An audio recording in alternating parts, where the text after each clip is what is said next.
I presume you're here in order to learn of Magecraft.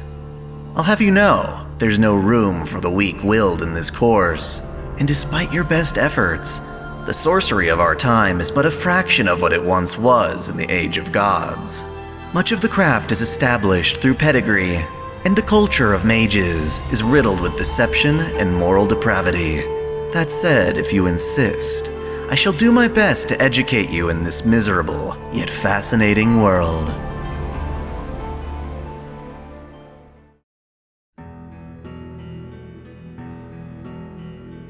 In our previous lesson, I spoke of mystic codes, the various tools and weapons that mages use to channel or supplement their magecraft. To remain on the topic of various trinkets and relics, I feel that it would help to speak of a much more powerful type of weapon, the divine construct. It takes the idea of crafting an item to an entirely new level, as these constructs are not merely forged by man for their own use, but rather forged by the planet itself for mankind's collective wishes. All in all, it is a far more enigmatic process, and while the average mage will likely never encounter a divine construct in person, simply knowing what our planet is capable of producing is far worth the time it takes to learn of it. To reiterate in the simplest terms, our planet Earth has energy and a consciousness called Gaia. Gaia acts to protect the planet and its inhabitants, which includes humans. Ironically, however, humans present one of the greatest threats to the planet, and to mediate this discrepancy, Gaia split to incorporate a second consciousness we call Alaya. Essentially, Alaya takes the form of humanity's collective unconscious, our collective will to survive. It is from Alaya that we have both the counter-force and counter-guardian systems. In addition, Alaya is the source of power for gods and divine spirits. Since their inception, humans have often relied on belief, myth, and superstition to explain life's greatest mysteries. What is life? Why are we here? What happens when we die? The imagining of gods has helped provide answers to these questions in most every civilization throughout history. Responding to that collective worship, Alaya reacts by birthing and empowering those gods to exist in a tangible form. In that regard, there is no true god, but rather all gods exist in proportion to the amount of human worship they receive. Divine constructs in relation are armaments made and used by the gods. They are tools or weapons crafted either directly by a god, or born from the same human worship that gives gods their power.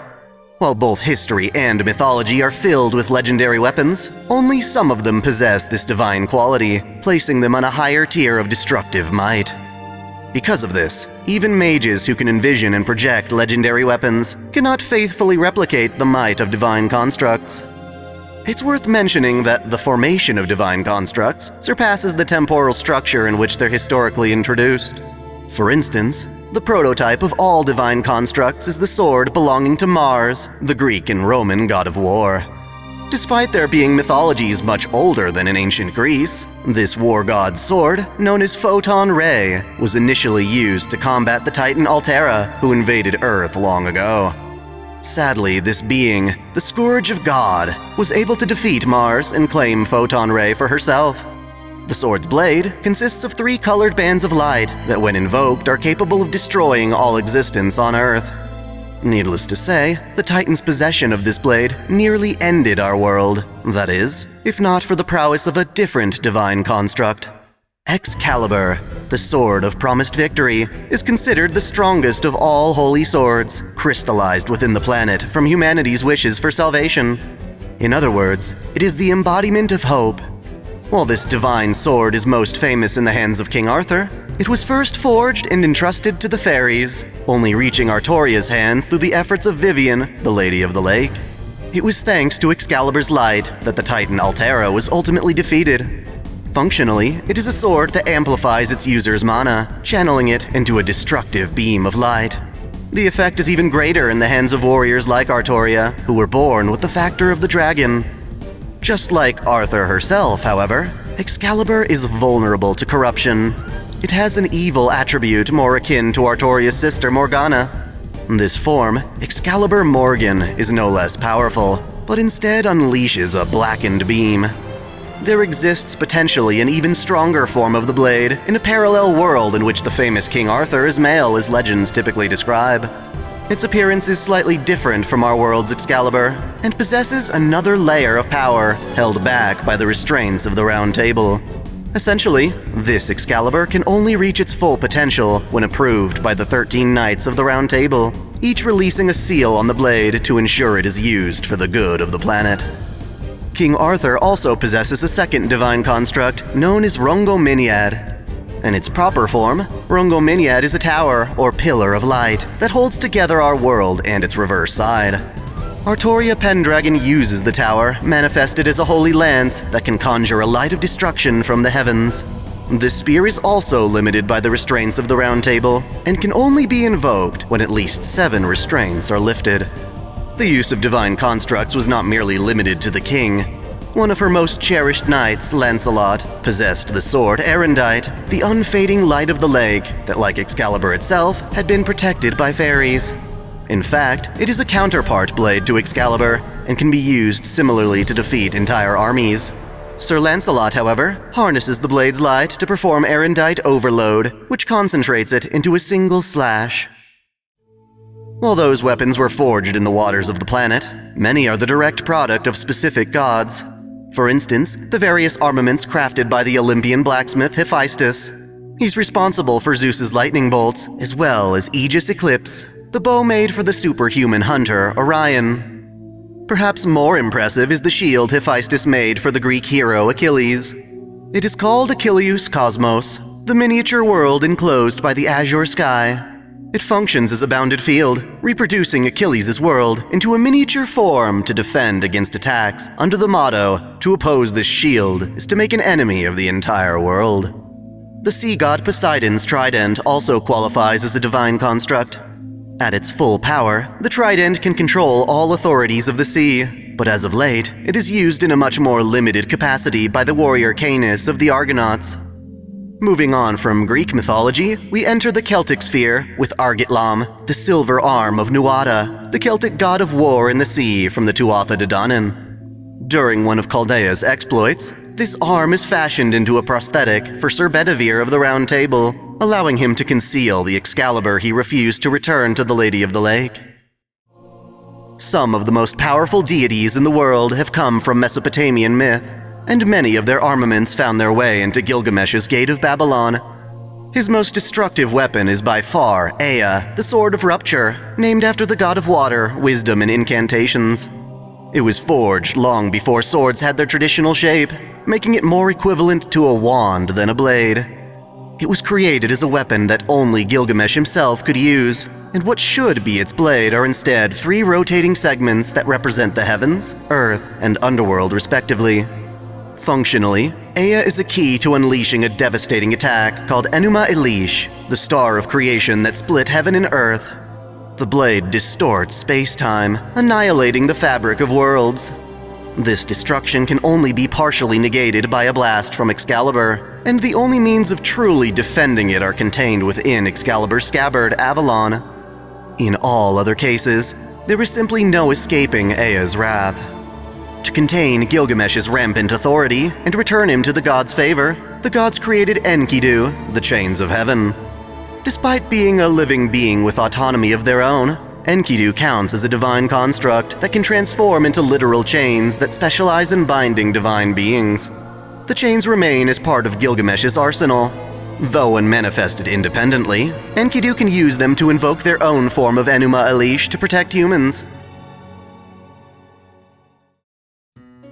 Adding to his collection, Gilgamesh also possesses Ig Alima, green field cutting through the 1,000 mountains. It is one of 2 swords wielded by the Sumerian deity Zababa.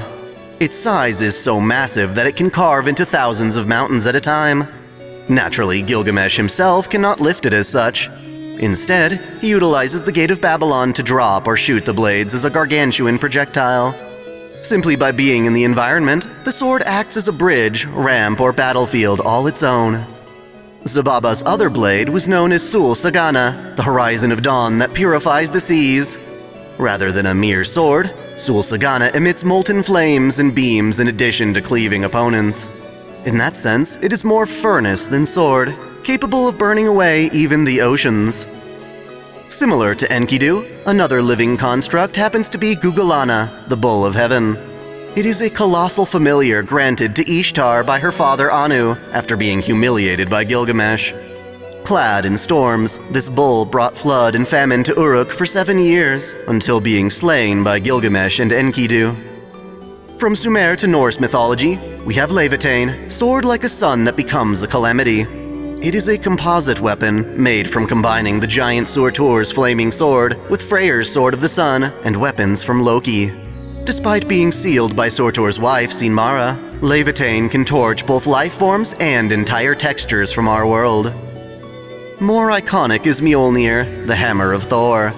This hammer, crafted by the dwarven brothers Brokor and Sindri, can be used for melee attacks as well as channeling thunder. It is wielded by Beatrice Flowerchild, a doll of the Ainsworth family, via a Berserker class card.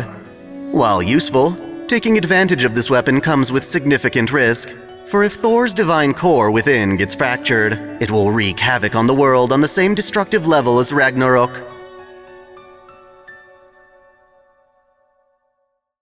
Lastly, we have divine constructs from Indian mythology.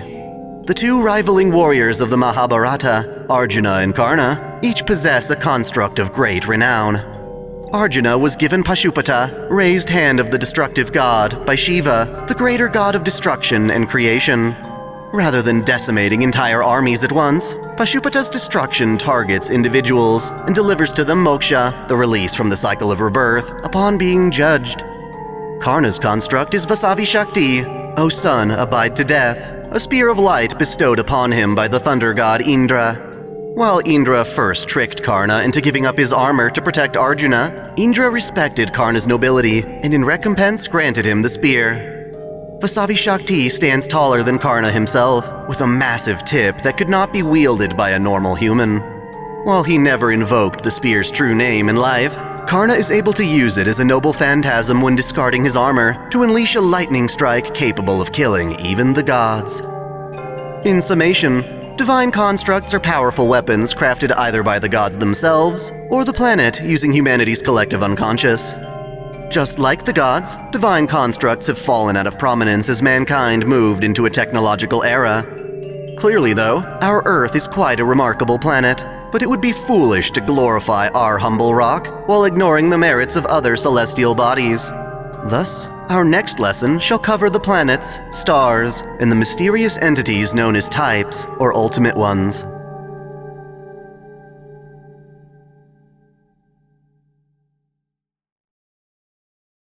Thanks for watching. If you enjoy this channel, help me beat the algorithm by liking, commenting, and sharing the video, subscribing to OtakuDaiKun, and, most of all, smashing that notification bell so you don't miss out on all of my anime discussion, lore, or Let's Play content.